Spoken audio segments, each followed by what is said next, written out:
అందరికీ నమస్కారం. నేను మీ Anasuya Bharadwaj. Please like, share and subscribe మన గుంతకల్ న్యూస్. మన గుంతకల్లు న్యూస్ కి స్వాగతం.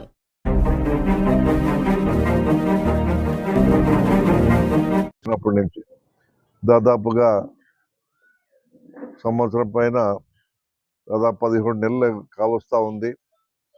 అధికారంలోకి వచ్చిన నాటి నుంచి కూడా మన పోరాటాలు సాగిస్తూనే ఉన్నాం. ఈ పోరాటాలు సాగించే అవకాశం కల్పిస్తున్నది మరి ప్రస్తుతం ఉన్న అధికార పార్టీలో ఉన్న తెలుగుదేశం పార్టీ అనేది మనందరికీ తెలుసు. అబద్ధపు హామీలతో ప్రజలను మరోసారి మోసం చేసి ప్రజలందరినీ కూడా మరి టీడీపీ పక్షాన ఓటు వేసే విధంగా ఈ చంద్రబాబు నాయుడు ఆ రోజు ఎన్నికల్లో ప్రచారాన్ని కొనసాగించి ఆయన ఇచ్చిన హామీలకు ప్రజలు మరోసారి మోసపోయి పెద్ద ఎత్తున ఆయనకు మరి 164 సీట్లతో ఆయన్ను గెలిపించడం జరిగింది. ఆయనను ఆయన కూటమి పార్టీలను కలిసి. సరే, ప్రజలందరూ కూడా ఇచ్చిన తీర్పును శిరసా వహించి మరి ఈసారైనా చంద్రబాబు నాయుడు ఇచ్చిన మాట నిలబెట్టుకుంటాడేమో మరి మనమందరం కూడా అనుకున్నాం. ప్రజలందరూ కూడా అదే విధంగా భావించారు. కానీ అందుకు విరుద్ధంగా ఆయన పరిపాలన సాగుతూ వస్తూ ఉంది. ఆయన అధికారంలోకి వచ్చిన మొదటి సంవత్సరం ఆయన ఇచ్చిన ఏ ఒక్క హామీని కూడా అమలు చేయకుండా మరి కాలయాపన చేశాడు. కానీ వైఎస్ఆర్ కాంగ్రెస్ పార్టీ జగన్మోహన్ రెడ్డి గారి సారథ్యంలో ఎప్పటికప్పుడు చంద్రబాబు పరిపాలన పైన, ఆయన ఇచ్చిన హామీల పైన పెద్ద ఎత్తున పోరు సాగిస్తూ విద్యార్థుల విషయంలోనైతేనేమి, మరి తల్లికి వందనం అనే కార్యక్రమం ఇచ్చే విషయంలోనైతేనేమి, మరి అదే విధంగా రకరకాల పోరాటాలు ఎన్నో మనం కొనసాగించడం కూడా మనం అందరం కూడా చూసాం. మన పోరాటాల వల్లనే జగన్మోహన్ రెడ్డి గారు ఎప్పుడూ కూడా ప్రజల పక్షాన ఉన్న వ్యక్తిగా, ఆయన కేవలం 11 సీట్లకు పరిమితం అయినప్పటికీ కూడా ప్రజలు దాదాపుగా 40% ఓట్లు మనకు వేశారు. మరి మనపైన పూర్తి బాధ్యత ఉంది.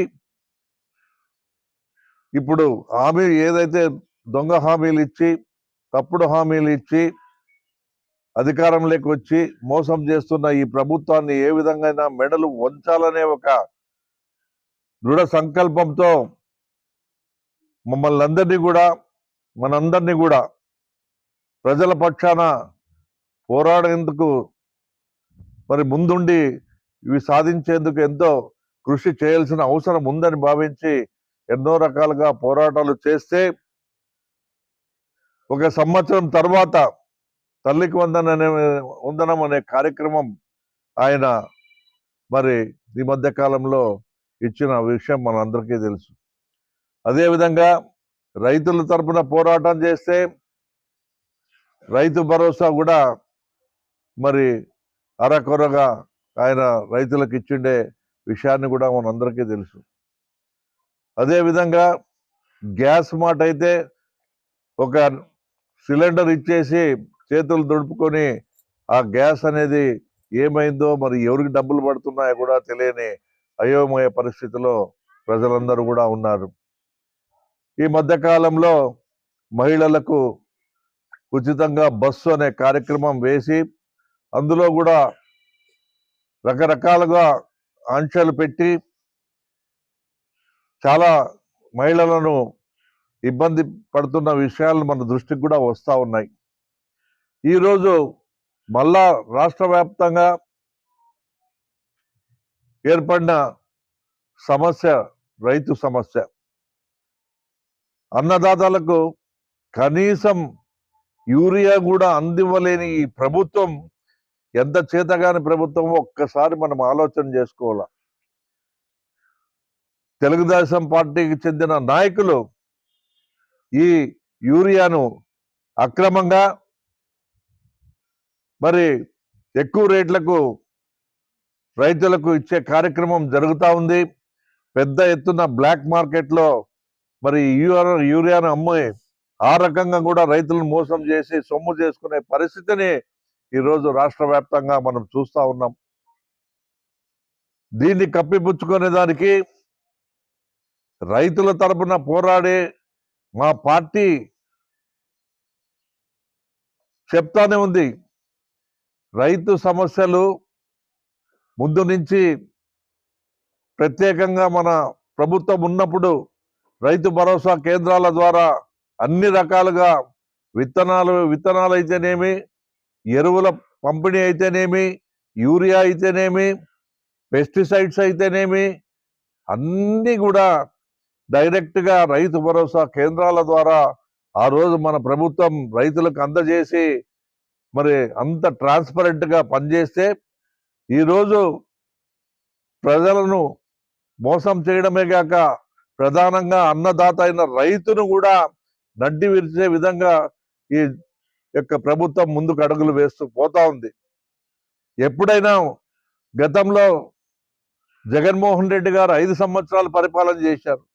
ఎరువుల కొరత కానీ, విత్తన కొరత కానీ ఎప్పుడైనా మనము రైతుల ద్వారా మాకు ఇది రాలేదు, రైతులు ఇబ్బంది పడుతున్నారన్న విషయాన్ని ఎప్పుడన్నా మన దృష్టికి వచ్చినాయని నేను విలేకరులను కూడా మేము ఈ విధంగా డైరెక్ట్గా ప్రశ్నిస్తూ ఉన్నాం.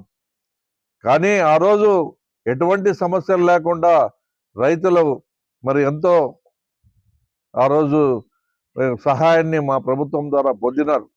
ఈరోజు అయ్యా చంద్రబాబు నాయుడు రైతులకు యూరియా ఇవ్వమంటే యూరియా వాడితే క్యాన్సర్ వస్తుంది, యూరియా వాడకూడదు, అందుకే మేము యూరియా వాడకాన్ని తగ్గించేందుకు దాదాపుగా 2 లక్షల టన్నుల యూరియాని మరి మేము కట్ చేసినాము అంటాడు.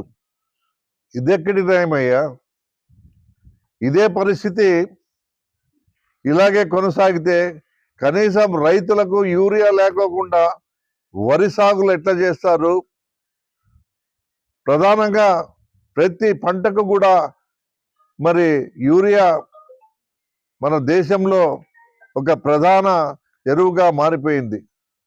ఇప్పటికిప్పుడు మీరు ప్రజలను మోసం చేసేందుకు, రైతులను మోసం చేసేందుకు ఇటువంటి మాటలు మాట్లాడుతూ ఉన్నారు. ఇది మీకు తగనా అని మేము ప్రశ్నిస్తూ ఉన్నాం. మీ పార్టీ అధికారంలోకి వచ్చినప్పటి నుంచి ఈ రోజుటి వరకు కూడా మీరు చేస్తున్న కార్యక్రమం ఏమిటయ్యా అంటే వైఎస్ఆర్ కాంగ్రెస్ పార్టీ నాయకులను ఎవరైతే ప్రభుత్వాన్ని ప్రశ్నిస్తున్నారో వారిపైన సోషల్ మీడియాలో ఉన్నది ఉన్నట్లుగా చూపించే మీడియా పైన రకరకాలుగా మీరు మరి కేసులు పెట్టి ఈరోజు జైళ్ల పాలు చేస్తున్న మాట వాస్తవం కాదా అని అడుగుతా ఉన్నాను. ఇవన్నీ కూడా చూస్తూ ఉంటే నిజంగా చాలా బాధాకరం అనిపిస్తూ ఉంది. గతంలో స్వతంత్రం వచ్చినప్పటి నుంచి కూడా ఎప్పుడు కూడా మన ఆంధ్రప్రదేశ్ అనే రాష్ట్రంలో, ఉమ్మడి రాష్ట్రంలో కానీ మరి ఆంధ్రప్రదేశ్ సపరేట్ అయిన తర్వాత కానీ ఇదే మొట్టమొదటిసారిగా మరి ఇటువంటి కక్ష సాధింపులకు శ్రీకారం చుట్టి ప్రతి వ్యవస్థలో ఉన్న అధికారులు మరి ప్రతి చోట కూడా ప్రజలను ఇబ్బంది పెట్టే పరిస్థితిని మనం గమనించాల్సిన అవసరం ఎంతైనా ఉంది. కాబట్టి నేను ఒకటే చెప్తా ఉన్నాను, ఇప్పటికైనా ప్రజలు అర్థం చేసుకోవాలి. ఇటువంటి ప్రభుత్వాలకు ఓటు వేసి మోసపోయేదానికంటే మరి మంచి ప్రభుత్వాలను ఎన్నుకుంటే తప్పకుండా రాబోయే దినాల్లో మంచి జరుగుతుందని ఇప్పటి నుంచైనా మీరు ప్రజలు గమనించాలని కూడా ప్రజలకు కూడా మేము ఈ మీడియా ద్వారా పత్రికా ముఖంగా కూడా తెలియజేస్తా ఉన్నాం.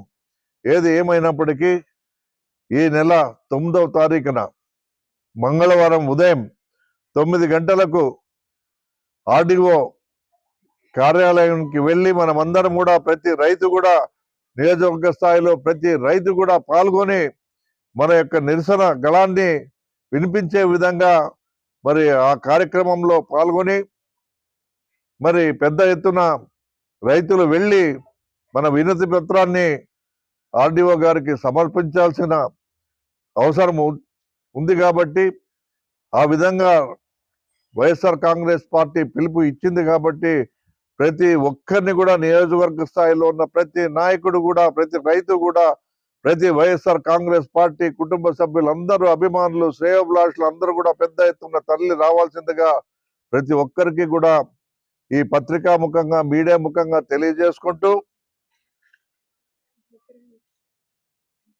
ఈరోజు ప్రతి ఒక్కరు కూడా ఆ రోజు 9 గంటలకంతా మన పార్టీ ఆఫీసుకు చేరుకోవాలి.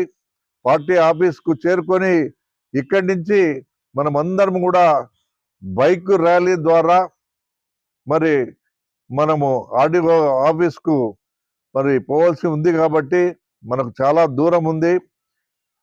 మనమందరం కూడా పాదయాత్ర చేసేందుకు మరి అంత దూరం మన యొక్క నిరసన గళాన్ని వినిపిస్తామని కూడా ఈ మీడియా ముఖంగా పత్రికా ముఖంగా తెలియజేస్తా ఉన్నాం.